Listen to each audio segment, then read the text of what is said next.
KP classes dedicated to excellence. Hello students, welcome to KP classes. कैसे हैं आप लोग सब? हम लोग आज जो पढ़ रहे हैं that is very very difficult subject according to you. आपको लगता है, जनरली सारे स्टूडेंट्स को लगता है, 90% ऑफ द स्टूडेंट्स को ऐसा लगता है कि हमारा जो इंग्लिश सब्जेक्ट है वो तो क्लियर होगा ही नहीं।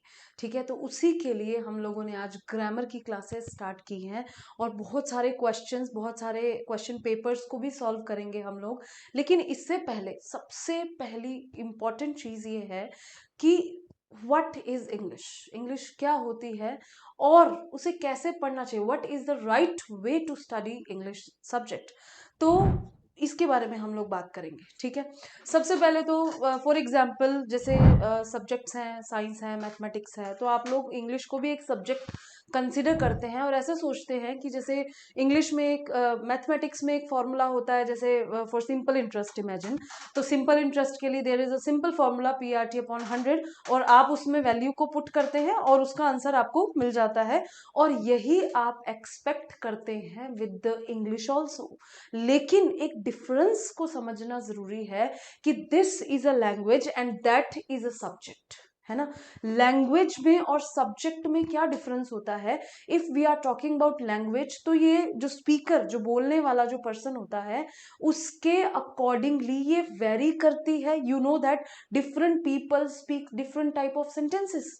तो अगर ये वेरी करती है तो the structure will also very, structure भी चेंज होगा। तो आप लोग इसको एक फॉर्मूला की तरह ना ले। फॉर एग्जाम्पल जैसे आप सम टीचर्स भी डूइंग दिस कि आपको टेंस का स्ट्रक्चर करवा दिया है, subject plus verb plus object and different type of structures you have, और उसके बाद आप क्या करते हैं, you try to put the value in the sentence and want to speak, want to write English and communicate English.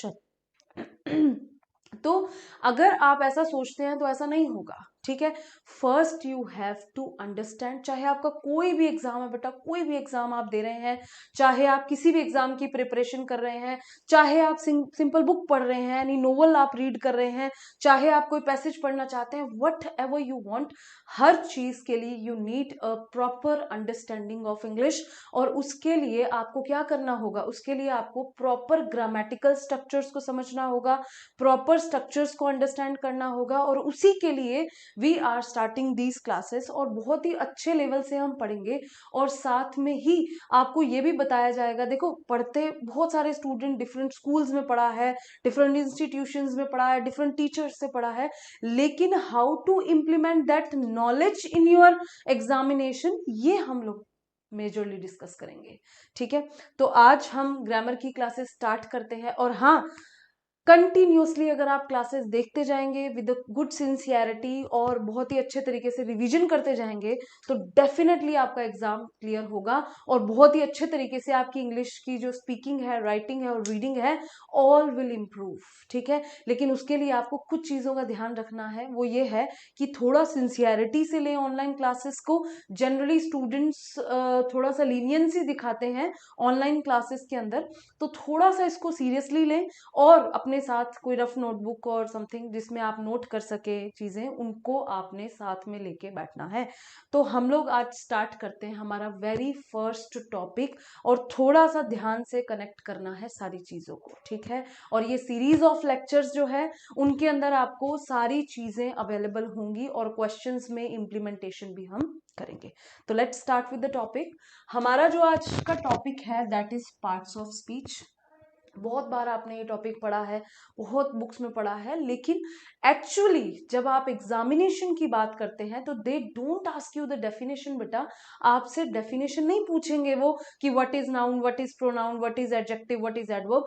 No, वो आपसे पूछेंगे कि how to implement that definition और how to implement that knowledge in the examination. तो समझना है, रटना नहीं है। ठीक है, तो सबसे पहले आज है हमारा पार्ट्स ऑफ स्पीच। अगर इसको देखें तो ये स्पीच के पार्ट्स होते हैं, स्पीच के पार्ट्स, लैंग्वेज के पार्ट्स, जिनसे मिलकर एक लैंग्वेज बनती है। ठीक है, मतलब ये जो 8 पार्ट्स ऑफ स्पीच हमको दिखाई दे रहे हैं पूरी इंग्लिश ग्रामर में, सारे सेंटेंसेस में वी विल यूज दिस। ठीक है, तो what is parts of speech basically, actual में ये डिफरेंशिएशन क्यों है? ये डिफरेंशिएशन इसलिए है क्योंकि in a sentence every word do a different task. सारे वर्ड जो हैं वो एक डिफरेंट टास्क को परफॉर्म करते हैं, और उस टास्क, उस जॉब के according every word is given a name, जो कि पार्ट्स ऑफ स्पीच होते हैं। ठीक है, एक वर्ड के एक से ज्यादा पार्ट ऑफ स्पीच भी हो सकते हैं। ठीक है, फॉर एग्जाम्पल क्लियर या clean is an adjective and a verb also. तो बहुत सारे पार्ट ऑफ स्पीच भी हो सकते हैं, वो कैसे हम डिसाइड करते हैं वो भी हम देखेंगे। लेकिन जो अब जैसे क्लीन है, clean is adjective in some sentence, clean is verb in some sentence, how we can decide it कि उस सेंटेंस में what job that word is performing, according to that the name is given to every word, जिसे हम क्या कहते हैं, parts of speech कहते हैं। क्या ये बात समझ में आ गई? समझना है डेफिनेशंस को, ठीक है, क्योंकि डेफिनेशंस एग्जाम में नहीं आएंगी। ठीक है, तो we have 8 types of parts of speech, जिसके बारे में हम आज बात करने वाले हैं। ठीक है, जैसे नाउन है, प्रोनाउन है, एडजेक्टिव। आप देखो, तुम सबको भी याद आ रहा है, स्कूल में भी पढ़ा था, कॉलेज में भी सब कुछ स्टूडेंट्स ने पढ़ा होगा, if you have the English subject. तो हम लोगों ने ये सारी चीजें पढ़ी हैं, लेकिन आज हम रिवाइज करेंगे। वर्ब है, एडवर्ब है, कंजंक्शन है, प्रीपोजिशन है और इंटरजंक्शन है। ये सारे 8 parts of speech we have, जिसकी डेफिनेशंस, वर्किंग और वेरी इंपॉर्टेंटली कि इनको सेंटेंस में कहाँ यूज करते हैं, वो हम लोग आज डिस्कस करेंगे। ठीक है, टाइप्स क्या होते हैं, क्या रूल्स होते हैं, how we can use it, ये सारी चीजें we have these 8 different chapters also, उसके अंदर हम लोग पढ़ेंगे इसको। Is that clear? आगे देखिए, सबसे पहले we have noun. What is noun? देखो, नाउन को देखते ही आपको डेफिनेशन याद आ गई होगी, सबको याद है डेफिनेशन। ठीक है, तो नाउन को देखें तो डेफिनेशन दी गई है कि name of anything, name of a person, place, quality, किसी भी चीज का जो नाम होता है, द नेम इज नाउन। ठीक है, अब इसके लिए डेफिनेशंस अपने याद कर ली है, कोई दिक्कत वाली बात नहीं है। और दूसरी बात ये भी बोलते हैं everything is noun. Some teachers describe noun as everything is noun, everything that can be named is a noun, है ना। जिस भी चीज का नाम हो सकता है, दैट इज अ नाउन। ठीक है, how you can relate it, how you can identify it, आपको शायद याद होगा आपके चाइल्डहुड में जब आप बहुत छोटे थे, तो आप क्या करते थे, when you don't know anything, कुछ भी नहीं जानते थे, सब कुछ मम्मी बताया करती थी, मम्मी खिलाया करती थी। तो उस टाइम में आप क्या करते थे, जब भी आप मम्मी से पूछते थे कि मम्मी ये क्या है, व्हाट इज दिस, तो mummy is giving you a name of that thing. For example, ये क्या है, what is this, this is a mobile, what is this, this is a table, what is this, this is a chair, है ना। तो everything that is told by हर, जो भी आपको बता रही थी, वो सारे नाउन थे और वो सारी चीजों के नाम थे। ठीक है, तो क्या हो गई, इसकी सिंपल सी डेफिनेशन है। क्या डेफिनेशन है? Name of everything, name everything that can be named is called as noun. Definition clear है मेरे ख्याल से? तो नाउन हो सकता है person, thing, place, idea, quality of of a person. तो कुछ भी हो सकता है जिसका नाम हो, उसे नाउन कहते हैं। Just note the simple definition. ठीक है, जैसे प्रिया इज अ नेम, है ना, a person, police is a person, girl is a person, table is a thing, T is a thing, Delhi is a place, है ना, happiness is a quality, you can say. ठीक है, तो ये सारे के सारे क्या हो जाएंगे, नाउन हो जाएंगे। अब देखो, एग्जाम्पल भी दिए हुए हैं, I like tea, can you identify a noun in this? देखना कौन सा वाला नाउन है, I like tea, tea is a noun I think, है ना। My parents like to go to beach, तो इस सेंटेंस के अंदर can you identify a noun? नाम कौन कौन से हैं? पेरेंट्स इज अ नाउन और बीच इज अ नाउन। ठीक है, Priya is a kind lady, तो प्रिया क्या है? Priya is a noun and lady is a noun. तो ये सारे के सारे नाउन है। और एक बात आप ध्यान रखें कि we are taking this journey to a very from a very basic level to higher level, लेकिन आपको इसको स्टेप बाय स्टेप फॉलो करना है। जस्ट रिमेंबर दैट, ठीक है। Priya is a kind lady, तो this is a name and lady is also a name. तो ये हमारे क्या हो जाएंगे? Noun. I think the definition is clear. तो आगे चलें। सेकंड हमारा पार्ट ऑफ स्पीच है प्रोनाउन।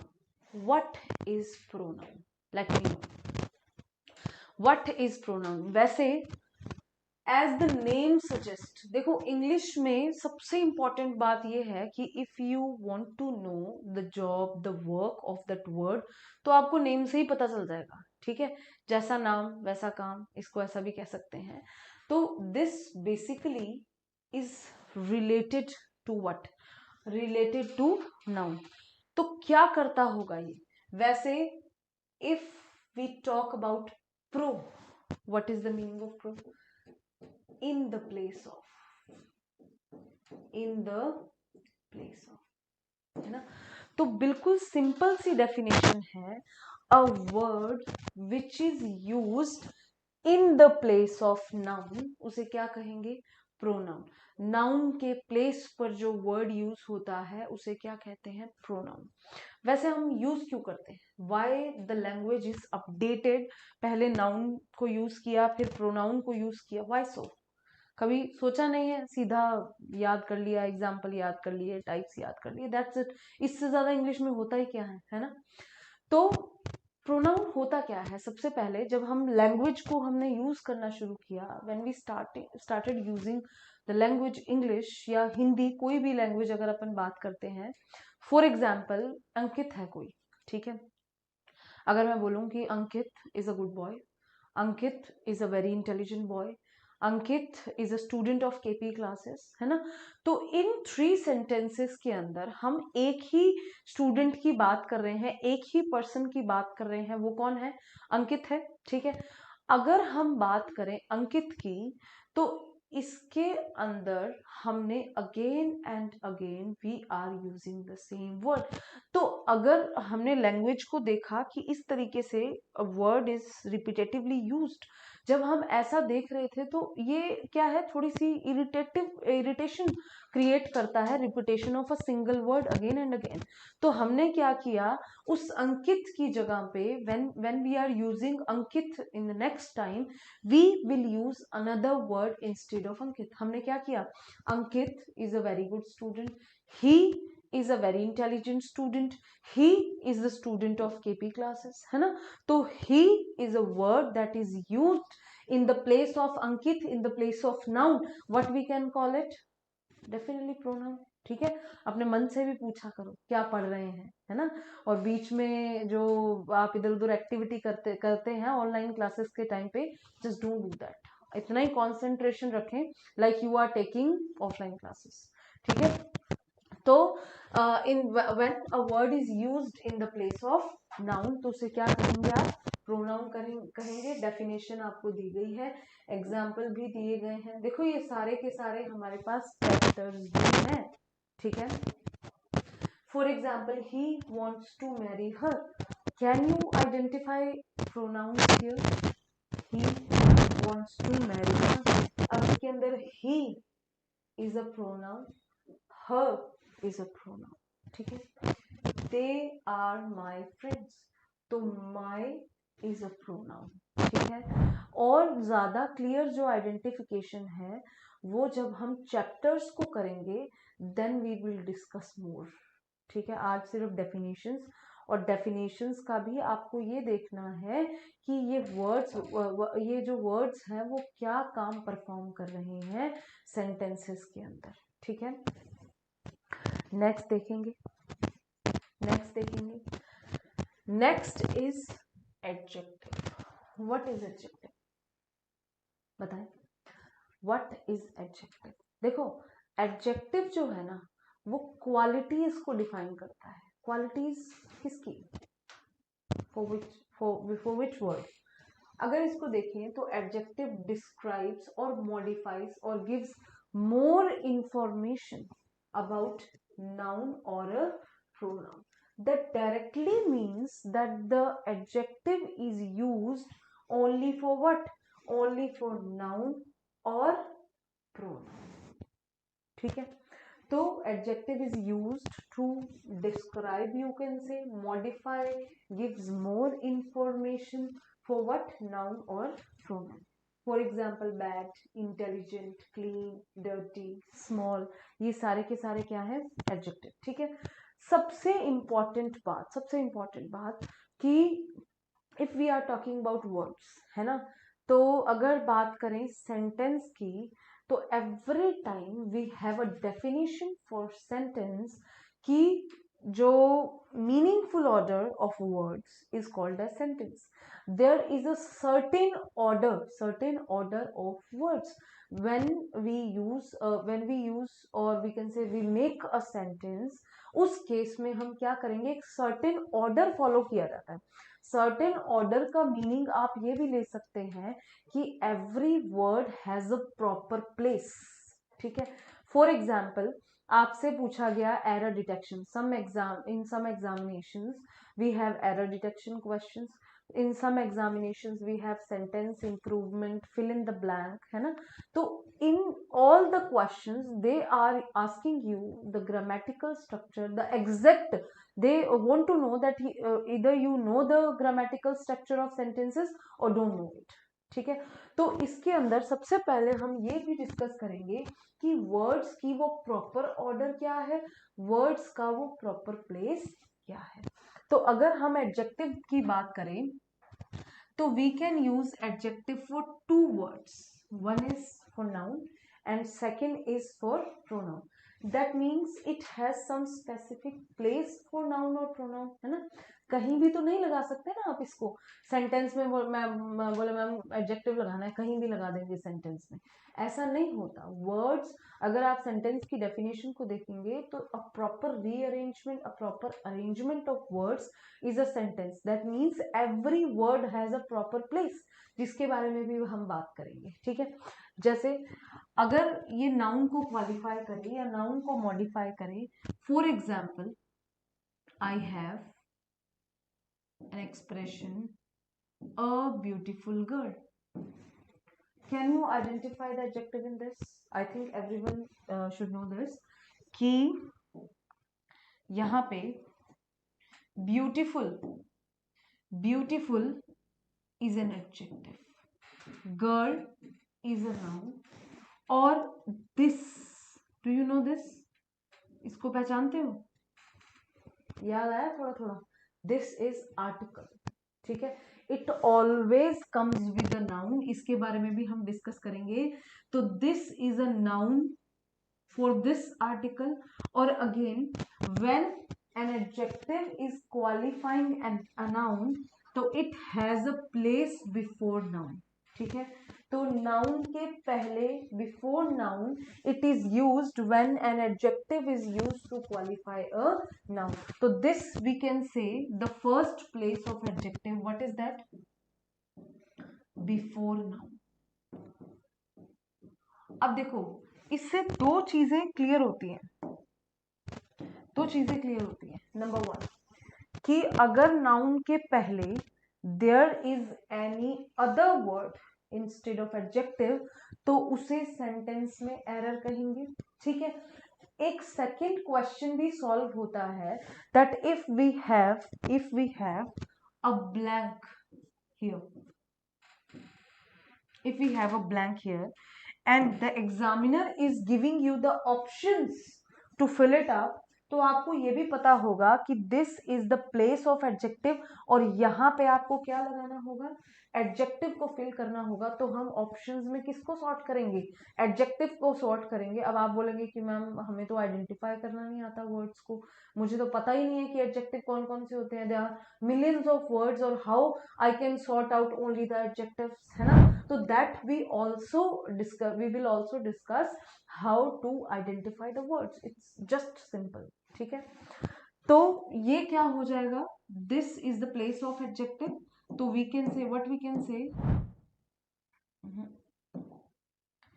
कैन से कि यहाँ पे एडजेक्टिव ही आएगा, that's why we are deciding the places of words, ठीक है। नेक्स्ट अगर देखें second, for example a girl is beautiful and this is the second place, this is the second place। और साथ में ही आप नोट भी करते जाना है आप लोग को, just make the proper notes जैसा कि आप ऑफलाइन क्लासेस में बनाते हैं, ठीक है। A girl is a noun, this is a verb and beautiful क्या है, ब्यूटीफुल इज एन एडजेक्टिव। तो second place when an adjective is qualifying a noun, we have another place for noun, another place of adjective, वो क्या होगा, that is after a specific verb, there cannot be any of the verb, यहाँ पे सारी verbs नहीं आ सकती बेटा, there are some specific verbs that we will discuss in our verb chapter कि कौन कौन सी verbs we can use here, ठीक है। तो यहाँ पे क्या है, ये हमारा verb है, तो we can say after a verb is the second place for what, second place when an adjective is qualifying a noun। और एक बात मैं आपको बता दूं कि आज तक शायद जनरली टीचर्स ने डिस्कस नहीं किया, बट ये दो ही प्लेसेस हैं in the whole English grammar when you can use an adjective for a noun। Clear है, ठीक है। अभी ये बताया है आपको, जब ये किसको क्वालिफाई कर रहा हूँ, नाउन को क्वालिफाई कर रहा हूँ, ठीक है। इसको नोट कर लें और इसके बाद हम लोग पढ़ते हैं कि where you can use an adjective when it is qualifying a pronoun, ठीक है। प्रोनाउन के लिए भी हम लिख सकते हैं,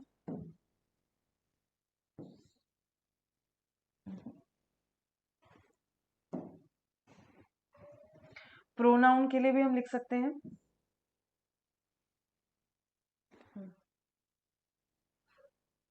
okay, I think this is not gonna work। Next page पे लिखेंगे, हाँ। Next when it is qualifying a pronoun, तो क्या करेंगे, प्रोनाउन को बता रहा हो तो क्या करेंगे। For example pronoun is she is a pronoun for girl, right, तो she is beautiful,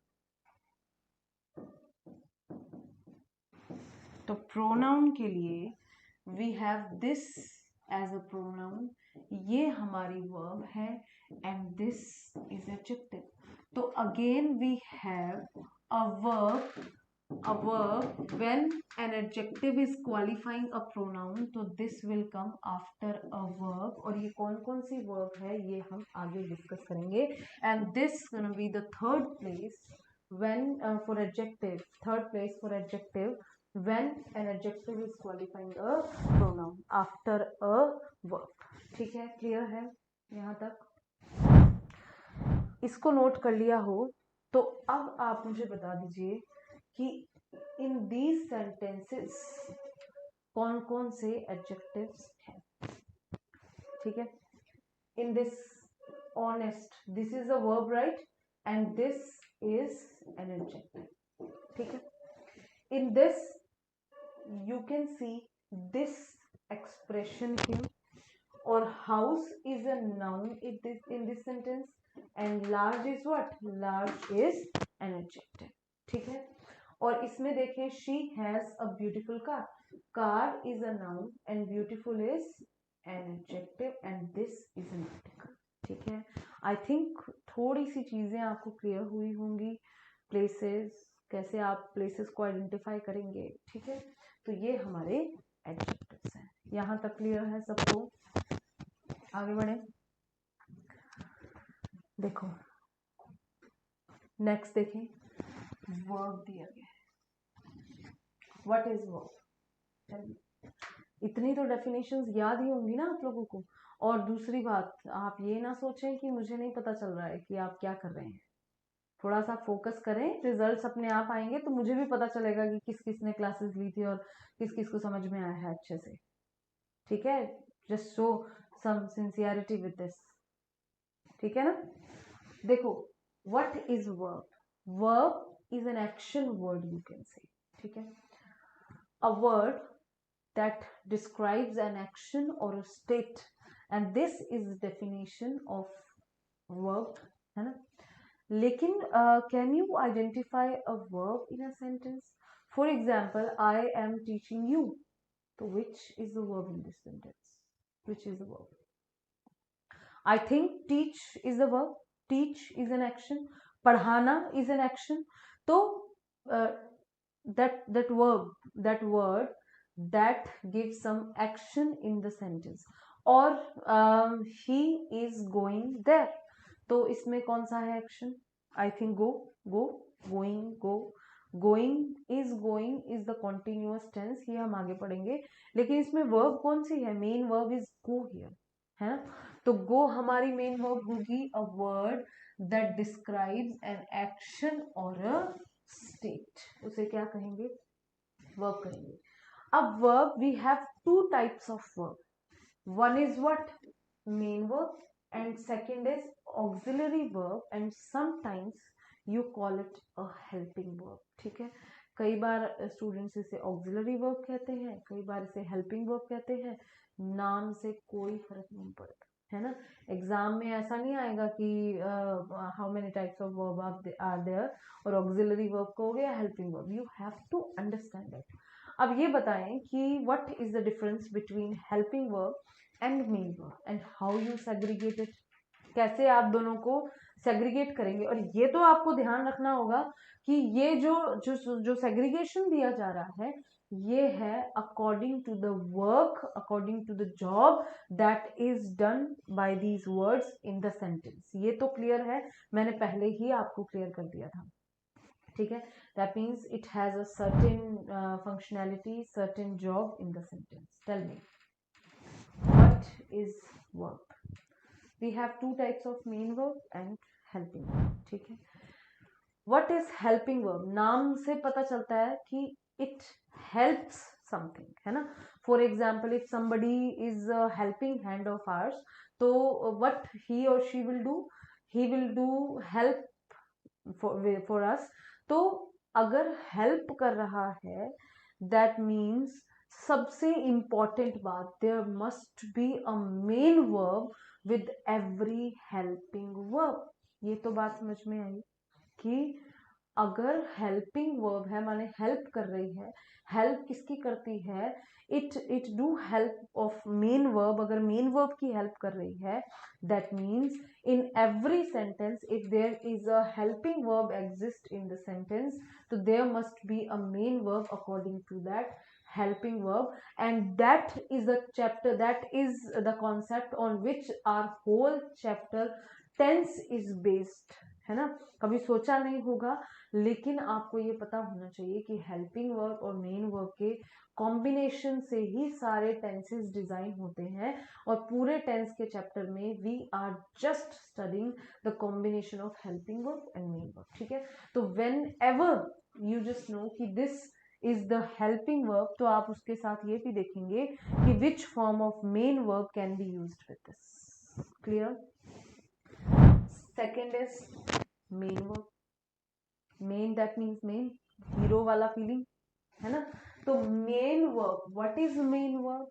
main verb is the main action, main verb that is the word that does the main action. जैसे I am teaching you, है ना। अगर इस sentence में देखें,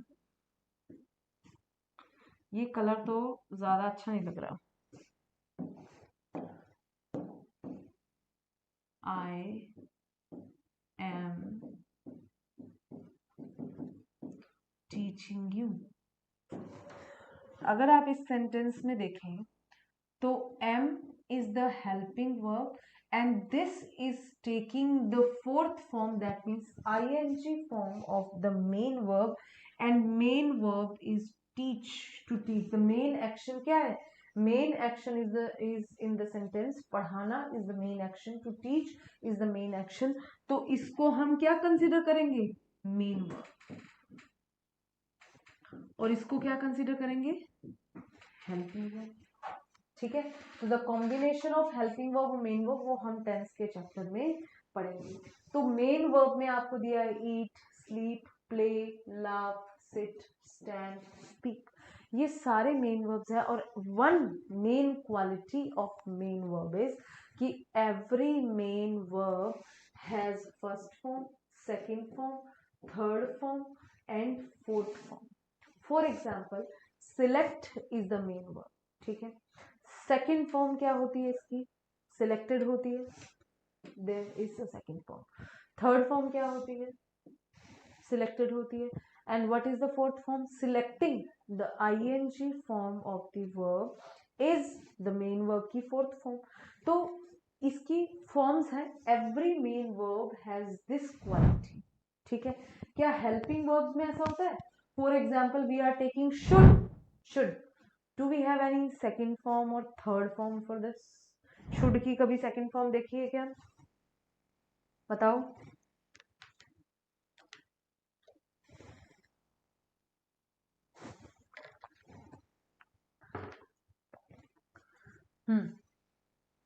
तो every helping verb, every main verb has the form. ये quality आप ध्यान रखें so that whenever you are segregating these two verb तो आपको उनकी क्वालिटीज के बारे में पता होना चाहिए, ठीक है। मतलब बताओ, can you identify helping verb and main verb in this, she is walking, तो is a helping verb and walk, देखो ING form is given here, तो this is a main verb, ठीक है। This girl wrote a letter, अब which is the helping verb and which is the main verb in the sentence. देखो बिल्कुल base concepts को discuss कर रहे हैं हम, और बिल्कुल फोकस करना है क्योंकि ये सारी चीजें हमारे फर्दर जब when we are discussing the chapters तो हमारे काम आएगी, ठीक है। रोट इज, देखो write, wrote it, this is the second form of verb, तो एक वर्ब तो मिसिंग है, कौन सी वाली मिसिंग है, हेल्पिंग वर्ब या मेन वर्ब, टेल मी। अभी क्वालिटीज बताई हैं आपको और ये भी बताया कि this is the second form, which verb can have first form, second form, third form, fourth form, tell me which form, main verb, that means this is the main verb and helping verb is not given in that। तो आप बोलेंगे कि helping verb क्यों नहीं है, this depends on tenses and this is the past simple tense, ये हम लोग आगे डिस्कस करेंगे, ठीक है। अभी सारा ज्ञान जो है वो आज ही नहीं कर लेना है कंप्लीट, ठीक है। तो ये हमारी सेकेंड फॉर्म है और पास्ट सिंपल टेंस है, क्लियर है। आगे बढ़े, next is our adverb। what is adverb, tell me what is adverb,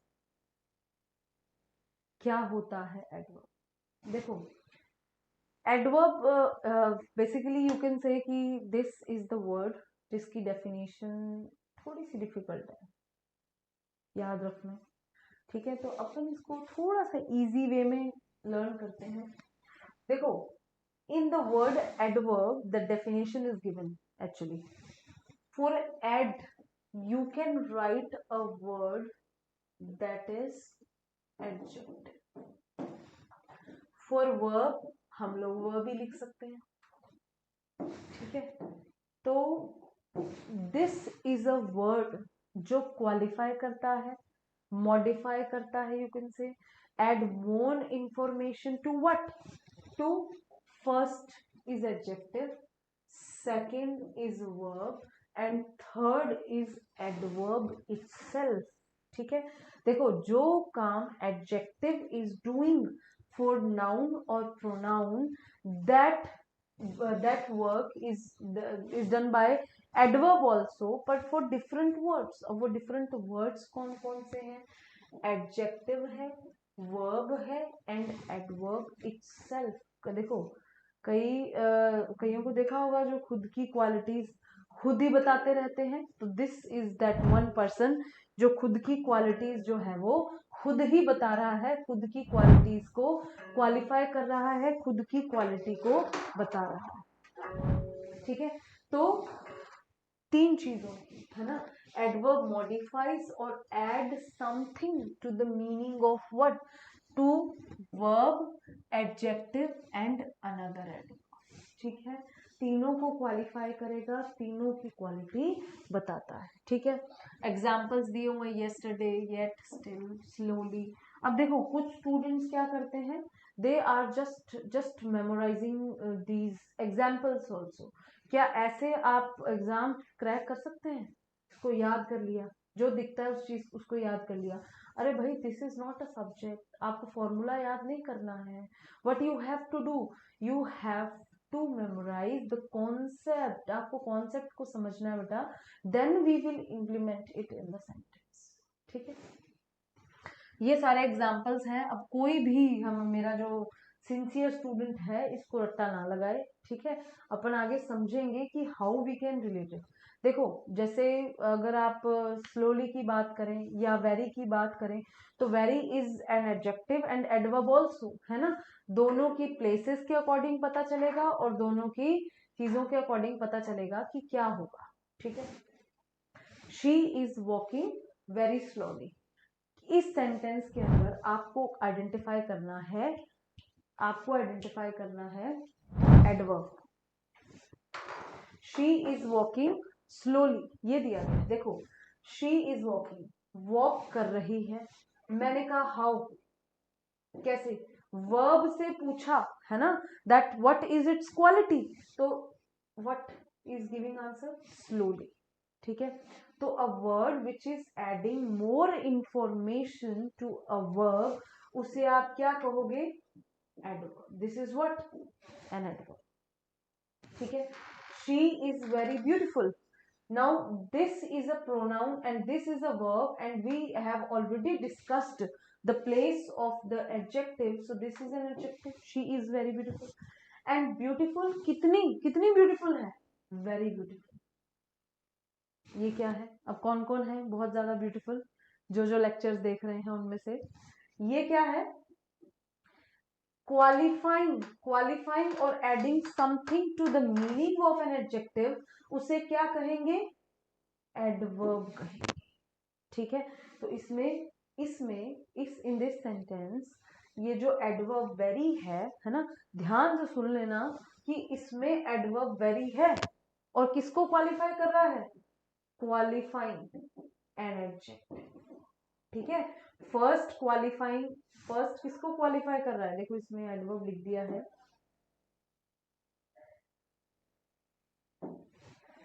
qualifying a verb, qualifying an adjective, और in third one she is walking, मैंने कहा walking हाउ, कैसे, slowly, धीरे धीरे, ठीक है। तो वर्ब को क्वालिफाई कर रहा है, this is a verb and one word is qualifying a verb, उसे हम क्या कहेंगे, एडवर्ब कहेंगे। और कितना धीरे चल रहा है, जब मैंने इससे पूछा ना स्लोली कि तुम्हारी क्वालिटी बताओ कि कितना धीरे चलना है, बोले बहुत धीरे बहुत धीरे। That means this very word is qualifying an adverb. तो whenever a word is qualifying an adverb itself, तो उसे आप क्या कहते हैं, उसे भी आप क्या कहते हैं, एडवर्ब कहते हैं, है ना। तो now the definition is given properly कि ये क्वालिफाई करता है, मॉडिफाई करता है, gives more information to what, number 1 is verb, number 2 is adjective and number 3 is adverb. Getting my point, समझ में आया सबको, क्लियर है।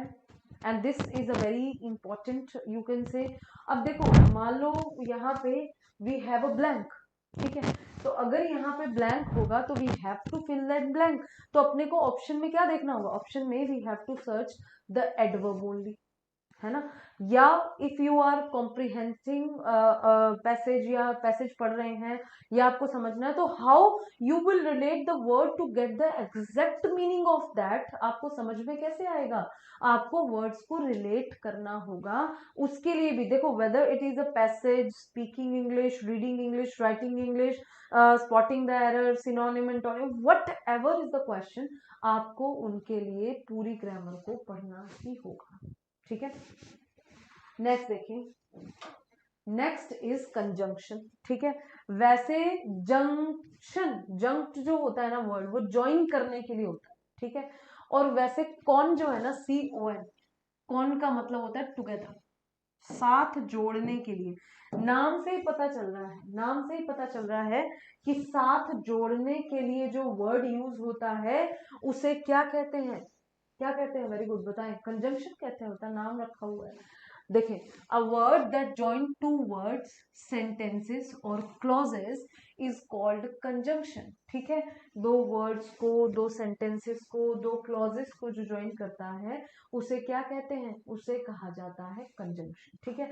अब आप सोच रहे होंगे कि क्लॉजेस क्या होता है ma'am, this is a new word you have introduced, हमें तो पता ही नहीं है। देखा बेटा, क्लॉजेस जो है ना, clauses is a group of words को कहते हैं, या यू कैन से ऐसा सेंटेंस होता है ये जिसका कोई इंडिपेंडेंट मीनिंग नहीं होता है। बोले मैडम पूरा एक्सप्लेन कर दो, पूरा समझ में नहीं आया। बेटा आगे समझ में आए, आज ही सब कुछ नहीं समझ में आएगा, ठीक है ना। A word that joins two words, sentences or clauses such as both, and, or, as, either or, neither nor, ये सारे के सारे हमारे क्या है? एग्जाम्पल, ठीक है। देखो, we have two sentences, Abhay is wrong, his friend is wrong, ये दिया गया है। These two sentences and we have to join these two, तो क्या हो जाएगा? Abhay as well as his friend is wrong, तो as well as is connecting these two sentences, तो ये क्या हो जाएगा? कंजंक्शन हो जाएगा। Hurry up you will get late, hurry up you will get late. अब इसमें आप कंजंक्शन को आइडेंटिफाई करें बेटा। Very good,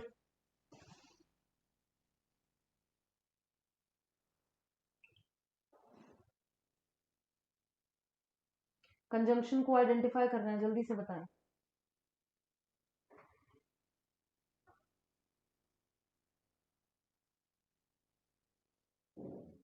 Which is the conjunction here?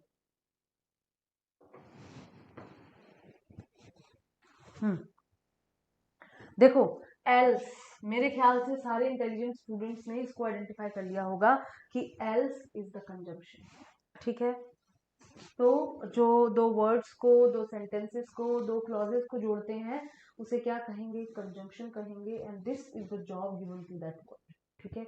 जो भी वर्ड दो सेंटेंसेस को कनेक्ट करेगा उसे क्या कहेंगे? उसे कंजंक्शन कहेंगे। समझ गए बेटा? नेक्स्ट स्लाइड पे आ जाएंगे, ठीक है। यहां तक समझ में आ रहा है सबको? नेक्स्ट है हमारा प्रीपोजिशन। What is preposition?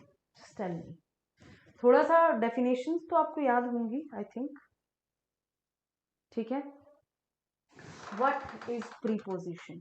वैसे अगर मैं एग्जांपल्स की बात करूं तो एग्जांपल्स आपको पता होंगे कि प्रीपोजिशंस के एग्जांपल क्या क्या हो सकते हैं। Very good, in, at, on, upon, after, before, these all are the definitions or we can say examples of preposition, ठीक है।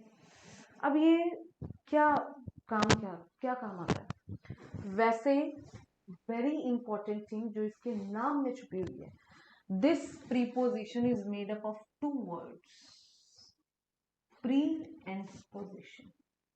What is the meaning of pre? Pre माने पहले, pre examination, before the main examination, right. तो जो पहले होता है।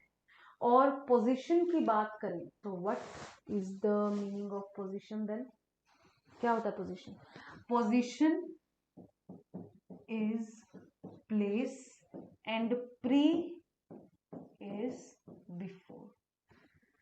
A word that has a place before, you can say, पर बिफोर व्हाट? कभी सोचा है किसके पहले होती है प्रीपोजिशन की प्लेस? देखो, preposition always comes before what? Before noun or pronoun beta. Remember one thing, noun और pronoun, ठीक है। ये वो चीज है जो मेरे ख्याल से ना स्कूल में ना क्लास में हमने कभी डिस्कस नहीं किया कि what is the actual meaning of preposition. Preposition always comes before noun और अ प्रोनाउन. ठीक है, दैट मीन्स कि प्रीपोजिशन के बाद always we can only have noun और प्रोनाउन. सिर्फ नाउन और प्रोनाउन ही आ सकता है प्रीपोजिशन के बाद. What if we don't have noun और प्रोनाउन आफ्टर प्रीपोजिशन? क्या होगा? क्या होगा मतलब एरर होगी ना, सेंटेंस में एरर होगी ना, उसके ट्रांसलेशन में, मीनिंग में, यू कैन से. तो प्रीपोजिशन एक ऐसा वर्ड है जो नाउन और प्रोनाउन लेता है अपने बाद. तो एक अच्छी बात और भी हुई है कि हमें ये पता चल गया है, या we have decided a place for noun और प्रोनाउन, कि सेंटेंस में नाउन प्रोनाउन को कहाँ लगाना है? प्रीपोजिशन के बाद तो लगा ही सकते हैं. अब आपसे एरर डिटेक्शन पूछा जाए तो भी ठीक है, आपसे फिल इन द ब्लैंक पूछा जाए तो भी आप इजी लगा सकते हैं, सेंटेंस इंप्रूवमेंट पूछा जाए तो भी लगा सकते हैं. ठीक है, और ये क्या काम आता है ये बताएं जरा, क्या काम आता है प्रीपोजिशन? देखो, ये पहले तो डेफिनेशन देखें. Shows relation of a noun और प्रोनाउन. देखो, ये यहां तक अपन ने बात कर ली है कि ये यूज आता है, नाउन और प्रोनाउन को साथ लेकर आता है और इसकी रिलेशन शो करता है. अब किससे रिलेशन शो करता है ये देखते हैं. The book is on the table. अब देखो, table is a noun and on is a preposition. There is a cow in the garden. अब this is a preposition and garden is a noun. अब ये what the preposition is doing, preposition is trying to relate this noun with the book, this noun with the cow, है ना. तो ये relation बताता है noun और pronoun का विद द अनदर वर्ड. एक बात और ध्यान रखें, एक formula we can make for preposition, that preposition के बाद तो हमेशा नाउन या प्रोनाउन ही आएगा. इधर इधर कोई भी अदर वर्ड आ सकता है, कोई भी वर्ड, कोई भी word. It can be noun, it can be adjective, it can be verb, anything, anything. For example, you can say he is going to school. Which is the preposition in this? Which is the preposition in this? बताएं. I think to is a preposition, right? To is a preposition. School is a noun. ठीक है, and going is a verb. ये तो मैंने बता ही दिया है. The one who can have fourth form, ing form, we can call it as a main verb. तो what the preposition is doing, preposition is giving the relation between this noun and this verb, right? So at this side we only can have noun or pronoun, and this side we can have verb, noun, adjective, adverb, anything, other word. So this can be a proper structure, a proper formula for preposition. ठीक है, it comes with the noun or pronoun, comes with the noun or pronoun after it, and give this relation to the other word, है ना. give the relation of this noun or pronoun to the other word, और इसे हम क्या कहते हैं? preposition कहते हैं. क्लियर है बेटा? Basic definitions we are discussing. ठीक है, इसको भी नोट डाउन कर लें आप साथ में. This can give a clear idea what the preposition is doing. ठीक है, next and our last part of speech is interjection. What is interjection? Tell me. ये तो पता ही होगा सबको, व्हाट इज इंटरजेक्शन. बेटा, इंटरजेक्शन जो है, इंटरजेक्शन बेसिकली इस वर्ड में any student is not confused in this word, you can say, क्योंकि इसका एक डिफरेंट मीनिंग और जनरली इसकी जो प्लेस है that is in the starting of the sentence. तो आपको ज्यादा डाउट नहीं होता इसके लिए, और every time it have exclamation mark, है ना. एक्सक्लेमेशन मार्क ही आता है एवरी इंटरजेक्शन के साथ, तो आपको ज्यादा प्रॉब्लम नहीं आती है इसके अंदर. देखो क्या किया गया है, interjection is written with the exclamation mark, always written with the exclamation mark, and is used to express what? Sudden strong emotion. ठीक है। सडन स्ट्रॉन्ग इमोशन को डिस्क्राइब करने के लिए हम इसे यूज करते हैं, ठीक है। जैसे what can be the sudden emotion, Joy, sadness, surprise, greeting, कोई भी हो सकते हैं। जॉय हुर्रा, वूहू, वाह। सोरो के लिए, सोरो यानी सैडनेस के लिए अलास हो सकता है, ओ कुछ भी हो सकते हैं, ठीक है। अब जैसे आप फॉर एग्जाम्पल आपने एक एग्जाम पास कर लिया है ना, कभी तो करोगे, या सिर्फ पढ़ना ही है, सबने एग्जाम पास करना है ना, तो आप क्या बोलते हो, हुर्रो, हुर्रे, वाओ, ग्रेट, कुछ भी बोल सकते हो, वाओ या hurray I clear the exam, कुछ भी बोल सकते हो, ठीक है। तो this is the sudden expression that you are expressing of joy, है ना।